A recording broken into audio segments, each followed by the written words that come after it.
Hola, continuando con las pláticas del módulo de cerebrovascular, segunda parte de las clases que damos en la Facultad de Medicina de la Benemérita Universidad Autónoma de Puebla. Un servidor, Guillermo Enríquez Coronel, coordinador de la Academia de Neurología, les va a hablar ahora sobre un tema bastante importante y frecuente que se llama hemorragia subaracnoidea no traumática.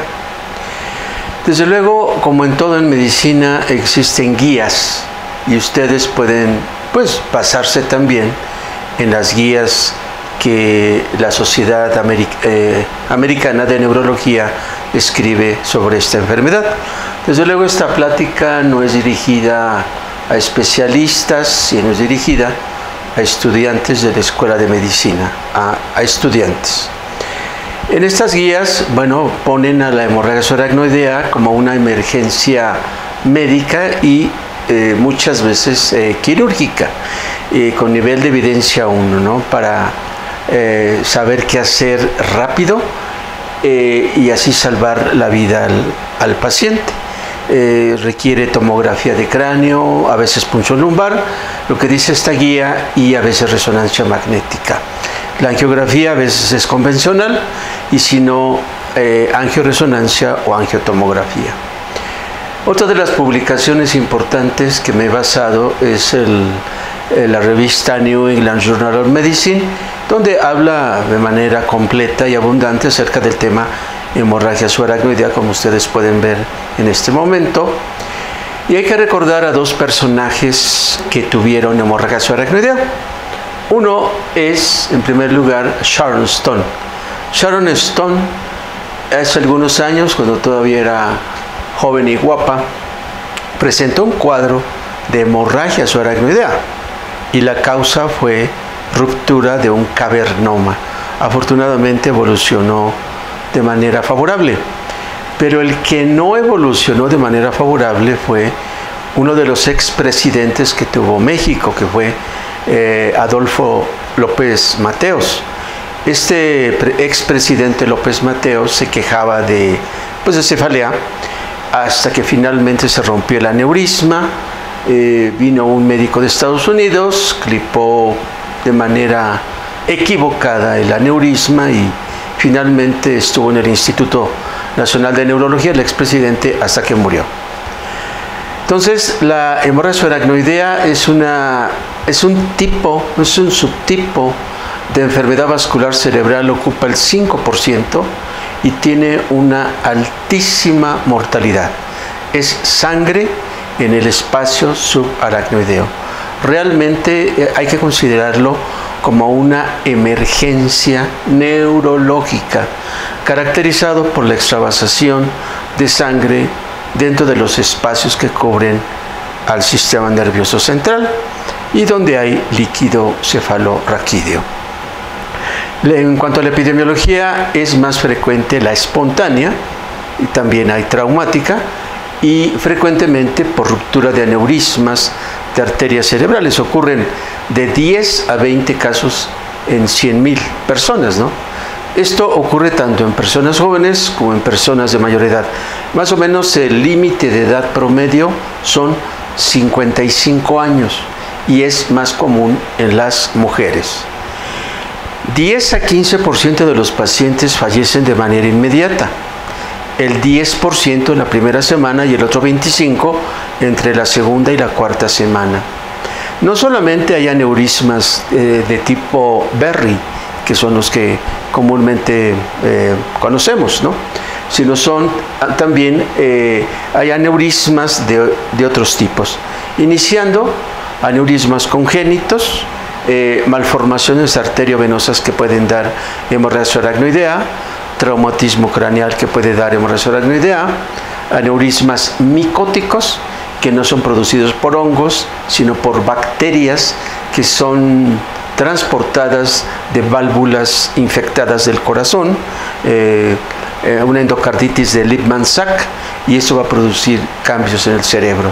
Los tumores también pueden producir hemorragia subaracnoidea, sobre todo ependimomas, glioblastoma, el melanoma, la aplicación de trombolíticos, el RTPA, La famosa angiopatía amiloide que ocurre en el anciano, son tumores, son sangrados que se presentan en el anciano de muchos años de edad, 80, 90 años, y sangran, y es en la corteza.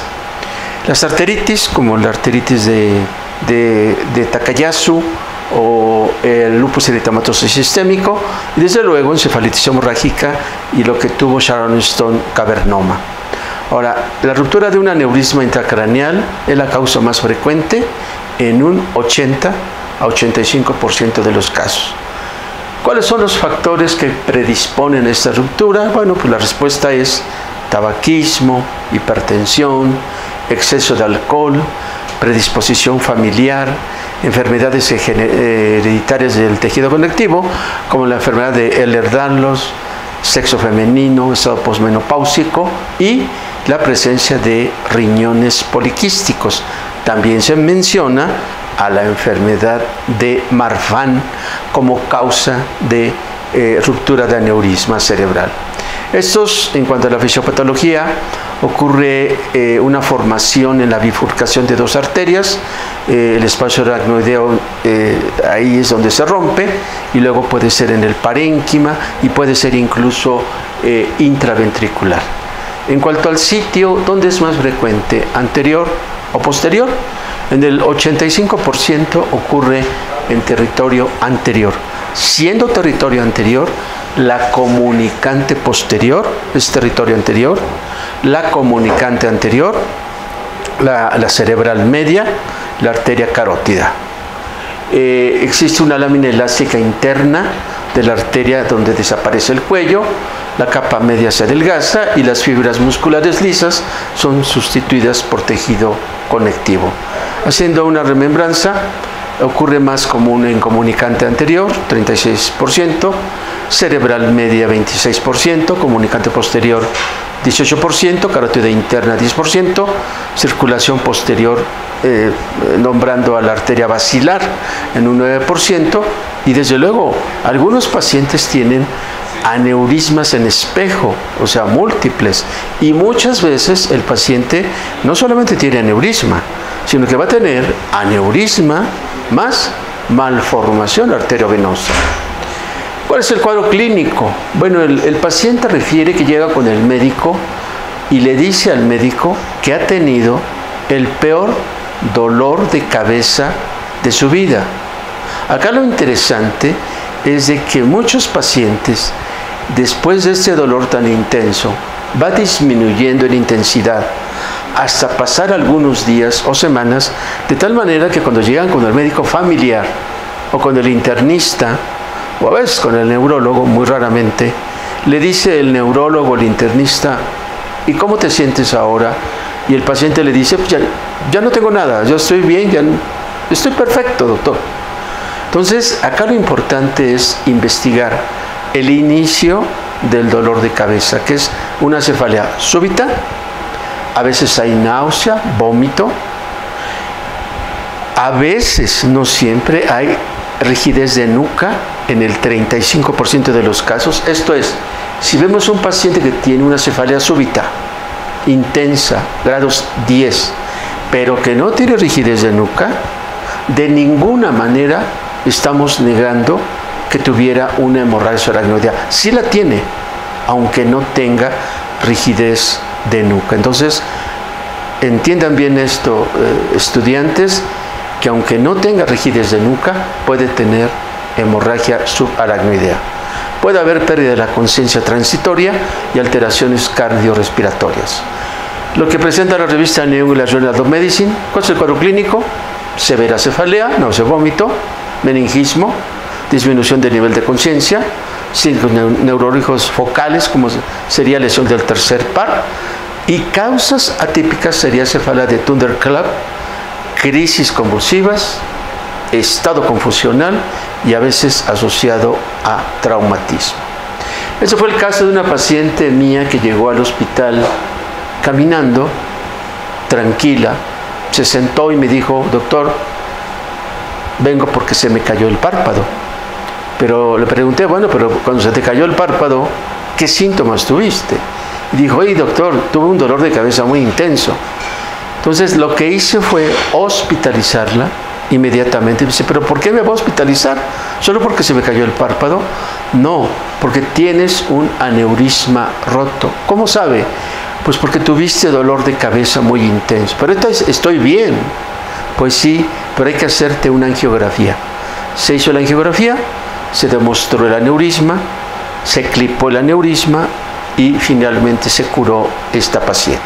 Entonces la vemos con una lesión del tercer par. Entonces tengan mucho cuidado, médicos, estudiantes, cuando vean un paciente con un tercer par, tercer nervio craneal afectado, motor ocular común completo, con dilatación de la pupila y se asoció a cefalea intensa, seguramente es ruptura de un aneurisma de la arteria comunicante posterior de ese lado. Es una emergencia. La paciente debió haber llegado conmigo en camilla o bien en silla de ruedas, lo cual no fue. Entonces le fue bastante bien a la paciente. Este joven no tuvo tanta suerte, llegó a un servicio de urgencias, cefalea, joven, 18 años, le toman un TAC, yo vi la TAC, sí se veía sangre, lo toman como migraña, lo mandan a su casa, regresa nuevamente, yo lo veo, cuando yo lo veo está asintomático, no tiene nada, le mando la angiografía mostró aneurisma, se lo encargo al neurocirujano, pero lamentablemente por exceso de trabajo no fue clipado y murió este joven. ¿Cuáles son las complicaciones de una hemorragia aracnoidea? Tenemos frente a nosotros al paciente. Entonces uno tiene que preguntarse, ¿está frente a nosotros? ¿Cuáles son las complicaciones más graves y frecuentes? 1. Resangrado. Si no hacemos nada, el paciente va a resangrar y si resangra, el 90% o más fallece en ese momento o quedan con secuelas permanentes. Entonces, resangrado. Otra complicación es hidrocefalia y eso es algo muy interesante. En alguna ocasión un cardiólogo me invitó a ver un paciente que tenía cefalea. El cardiólogo había hospitalizado a la paciente por cefalea. Le estaba dando sus medicamentos para cefalea de tipo migraña. Pero el esposo de la paciente le dijo al doctor cardiólogo, doctor, ¿por qué mi esposa ahora está visca? O sea, tenía una parálisis del recto externo.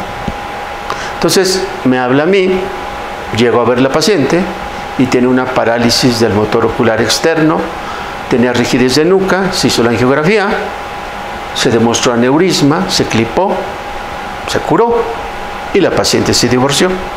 Entonces, una de las complicaciones, pero además de todo esto, tenía ese sexto par craneal porque tenía hidrocefalia.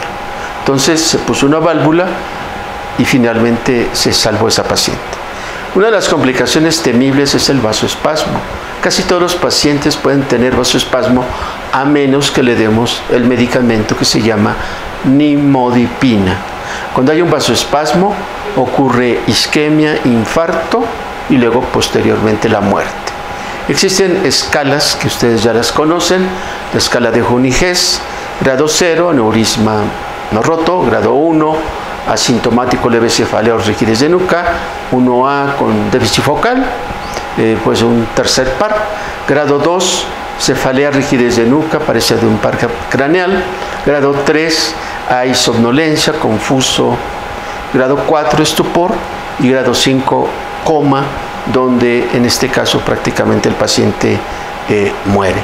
Aquí ustedes pueden ver en la tomografía la zona blanca que corresponde a la sangre subaracnoidea. Aquí una ruptura de un aneurisma de la arteria comunicante anterior y a veces hace un verdadero hematoma y es común que el paciente presente posteriormente hidrocefalia.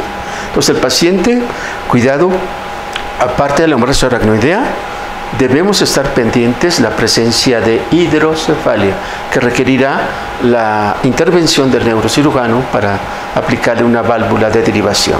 Es otro paciente de un servidor mío con un aneurisma y bueno, pueden ver ustedes ahí la sangre, le fue bastante bien. La pregunta es, ante un aneurisma roto, ante una hemorragia aracnoidea, ¿voy a hacer punción lumbar? La respuesta es, dependiendo del caso. Si ya tenemos el diagnóstico por tomografía, por angiotomografía, por angioresonancia, la pregunta es, ¿para qué hacerle punción lumbar? Pero si llega un paciente completamente sano, sin síntomas, quiero decir, asintomático, que tuvo cefalea de hace 15 días y que no tiene dinero para hacerse un angiotac, pues definitivamente sí hay que hacerle una punción lumbar. ¿Qué es lo que vamos a encontrar? Sangre, agua de sandía, crenocitos, vamos a encontrar, ¿no? El método de elección es la angiografía convencional. El Doppler transcraneal nos ayuda a ver también el edema, el vasoespasmo, y está indicada la angioresonancia y la angiotomografía. La angiotac lo más pronto posible ese mismo día. Ahí podemos ver en este estudio el aneurisma. Ahí se ve un aneurisma. En estas imágenes se ve el aneurisma, ortografía aneurisma, pero también puede ser asociado a una malformación o aneurisma trombosado. Aquí pueden ver en estas imágenes el aneurisma, y existe la escala de Fisher, que es sangre en la tomografía, vista ante el radiólogo, grado 1 sin sangre, grado 2 sangre difusa, no bastante, grado 3 se forman coágulos, y grado 4 un verdadero hematoma y le va peor al paciente, ¿no? Existe la escala de Boterel, también como ustedes pueden ver ahí, que se utiliza poco, y actualmente existe la escala de hemorragia subaracnoidea de la Federación Mundial de Neurocirujanos, donde aplican desde luego la escala de Glasgow, que es lo más importante, el estado de conciencia en la valoración de la gravedad de un paciente con un aneurisma roto. Esta imagen desde luego no es didáctica, pero aquí está lo que a grandes rasgos presenta cuando vemos un paciente con una hemorragia aracnoidea típica. Es una severa cefalea, meningismo, disminución de conciencia, signos neurológicos focales, Babinski, y la presentación atípica, cefalea tondercal, crisis convulsivas, estado confusional, y desde luego hay traumatismo. Finalmente, el tratamiento es, ¿cuál es lo que vamos a tratar? Primero, vasoespasmo con nimodipina, hidrocefalia, poner una válvula, crisis convulsivas, puede haber hiponatremia, y finalmente tratamiento endovascular y o quirúrgico. Monitorizar la función cardíaca respiratoria, debe estar en una unidad de terapia intermedia o intensiva, la presión arterial un poquito elevada, analgésicos y reposo absoluto. El paciente no se debe ni siquiera levantar al baño a hacer sus necesidades ni a bañarse. Monitorizar la presión, 2 litros de solución, nimodipina 60 miligramos, una pastilla cada 4 horas, usar anticonvulsivos, fenitoína y protectores como ranitidina o omeprazol. Mantener la temperatura normal, glucosa normal, medias elásticas, administrar medicamentos por vía oral y posteriormente su nutrición.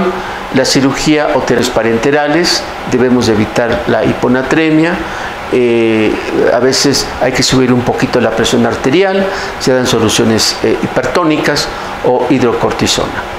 Este es el manejo en general que marca la revista New England.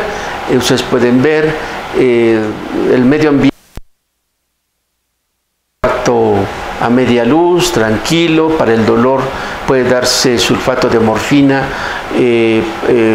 profilaxis gastrointestinal, ranitidina, omeprazol, profilaxis trombosis venosa profunda, el uso de medias elásticas o heparina de bajo peso molecular. Para la presión sanguínea debe ser un poquito elevada, control de la glucosa, control de la temperatura. Nimodipina 60 miligramos cada 4 horas por 21 días. A veces se dan antifibrinolíticos, anticonvulsivos, hidratación, nutrición, a veces clipaje de aneurisma terapia endovascular. Si hay complicaciones, hidrocefalia, cierre sangrado, etc. En Puebla, que es donde yo radico, uno de los grandes maestros que durante toda la vida me ayudó a un servidor, más de 20 años, quizás 25 años, fue el doctor Efrén Herrera. El doctor Efrén Herrera, un gran neurocirujano vascular, todos mis pacientes que yo le pasé al doctor para clipaje a cielo abierto, a todos les fue de manera excelente. Tuvo su periodo de oro, y desde luego el doctor Julio de Dios también, un excelente neurocirujano, clipaban con mucho éxito estos aneurismas. Pero una vez el doctor Efrén Herrera me dijo: doctor Enríquez, me parece que los neurocirujanos vamos a pasar a segundo término. Le pregunté: ¿por qué, doctor? Dice: porque viene la terapia endovascular y ella va a ser muy necesaria en los pacientes. Y efectivamente, tenía razón el maestro Efrén Herrera. El último paciente que acabamos de tratar fue la semana pasada. Ahí se ve el paciente, una hemorragia aracnoidea, aneurisma comunicante anterior. Afortunadamente se puso su coil, y agradezco mucho a la doctora Aburto, Yolanda Aburto, del Instituto Nacional de Neurología, que haya hecho esta excelente labor. Y pues esto es lo último que les puedo decir. La terapia endovascular es lo último de lo último, y cada día se sigue mejorando las técnicas de terapia endovascular. Muchas gracias por su atención.